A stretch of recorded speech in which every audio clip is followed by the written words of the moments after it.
Katanya politik dinasti itu nggak sama dengan KKN. Saya setuju. Tapi kalau berhenti sampai di situ, itu namanya menyesatkan publik. Itu akal-akalan untuk merendahkan kecerdasan publik dengan logika fallacy. Katanya kita harus berpikir logis. Oke, dinasti politik dan KKN itu memang dua hal yang berbeda. Dinasti itu adalah sistemnya atau pola kekuasaan yang hanya berputar dalam lingkaran keluarga. Sedangkan KKN itu adalah tindakan korupsi, kolusi, dan nepotisme. Jadi jangan pura-pura bodoh seolah keduanya tidak berhubungan. Keduanya memang tidak identik tapi sangat berkaitan. Karena politik dinasti itu menjadi rumah ternyaman bagi praktik KKN. Lalu ada yang bilang, mana bukti penyalahgunaan wewenang? Sekarang pertanyaannya dibalik.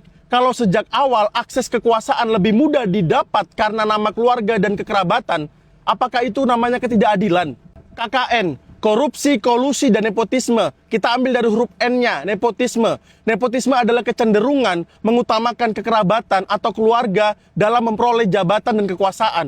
Nah, ketika jabatan diwariskan atau diberikan kepada anak, istri, saudara, kerabat, keponakan, tanpa kompetensi dan kompetisi, bukankah itu bentuk nyata dari mengutamakan keluarga? Dan akhirnya, disinilah meritokrasi mati.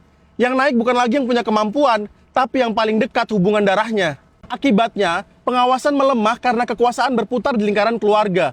Dan ketika kontrol hilang, korupsi dan kolusi punya lahan subur untuk tumbuh.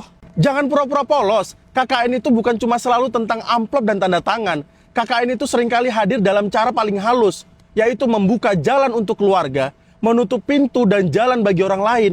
Justru politik dinasti menciptakan ruang besar ke arah sana. Karena ketika kekuasaan berkumpul di satu keluarga, pengawasan jadi lemah. Jadi benar, dinasti politik tidak sama dengan KKN.